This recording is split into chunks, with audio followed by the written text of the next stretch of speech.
Hi friends, ఈరోజు breakfast upma వేసుకుందాం. రవ్వ వేయించి పక్కన పెట్టాను. ఇదిగో స్టవ్ మీద ఆయిల్ అండ్ గీ వేసి పెట్టాను.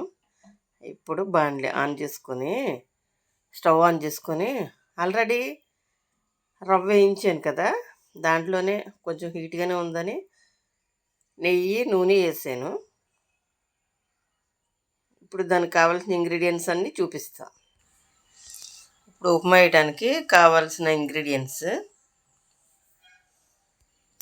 ఉప్మా రవ్వ, ఇవి వేరుశనగ గుళ్ళు, పచ్చెనగపప్పు, ఆవాలు, జీలకర్ర, కరివేపాకు, ఎండుమిరపకాయ, పచ్చిమిరపకాయ, టమోటా, అల్లం వెల్లుల్లిపాయ పేస్టు.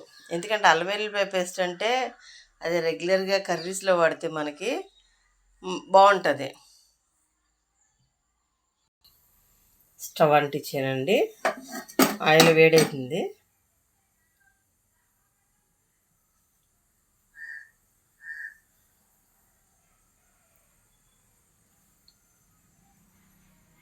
ఓకే,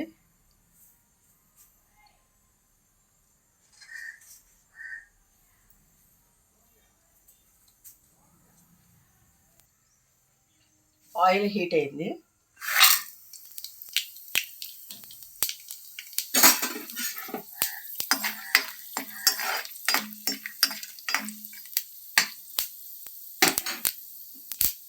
సిమ్లోనే పెట్టాలండి, హై ఫ్లేమ్ పెట్టొద్దు. లో ఫ్లేమ్లో ఉంటే అంటే మామూలుగా హై ఫ్లేమ్ అయితే పైన మాడిపోతాయి, లోపల ఉడకవు.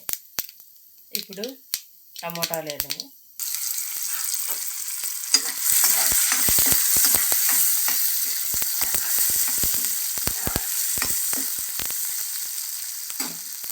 ఎండుమిరపకాయలు, పచ్చిమిరపకాయలు రెండు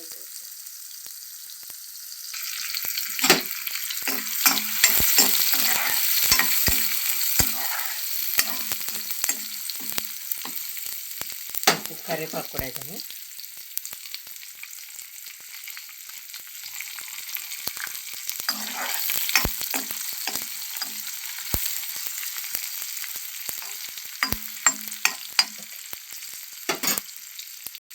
కొంచెం ఉప్పు వేద్దాం, ఎందుకంటే ఉప్పు వేస్తే చక్కగా మగ్గుతాయి కదా అన్నీ. ఉప్పు చూసుకొని వేసుకోవాలండి, ఎందుకంటే ఉప్పు ఎక్కువైతే బాగోదు. కొంచెం చప్పకుండా తినొచ్చు, ఉప్పు ఎక్కువైందంటే అస్సలు తినాలి. ఇప్పుడు దీంట్లో కొంచెం అల్లం వెల్లుల్లిపాయ పేస్ట్ వేసుకుందాము. అల్లం వెల్లుల్లిపాయ పేస్ట్ కొంచెం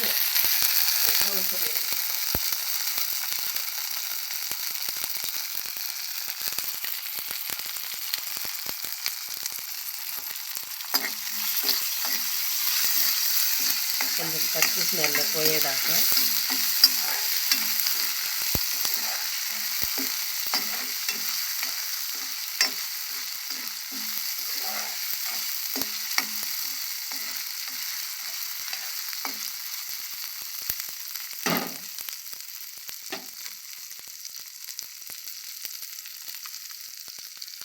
వేసుకుంటుంది.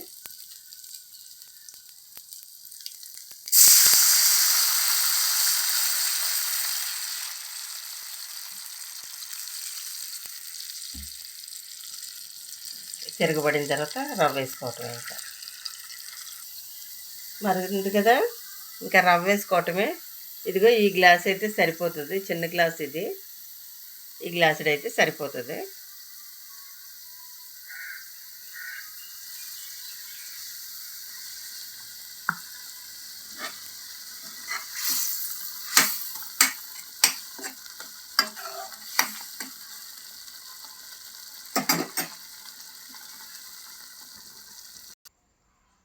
వేడి వేడి ఉప్మా రెడీ. ఇంకా తినటమే ఆలస్యం. Why simply waiting, you can eat now. Okay,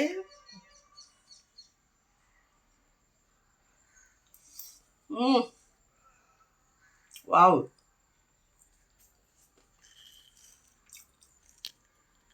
నెయ్యి చేశాను కదా, సూపర్ అంటే సూపర్గా ఉంది. జస్ట్ 2 మినిట్స్లో ఈజీగా అయిపోయే పని అనమాట ఇది. ఈజీగా అయిపోయే బ్రేక్ఫాస్ట్. ఇదండి నా బ్రేక్ఫాస్ట్. వేడి వేడి ఉప్మా రెడీ. నా ఛానల్ కనుక మీరు కొత్తగా చూసేవాళ్ళైతే దాన్ని లైక్ చేయండి, షేర్ చేయండి, సబ్స్క్రైబ్ చేయండి, బెల్ కొట్టండి. అదే పాత వాళ్ళైతే, రెగ్యులర్గా చూసేవాళ్ళైతే లైక్ చేయండి, మర్చిపోవద్దండి. Don't forget, please like it.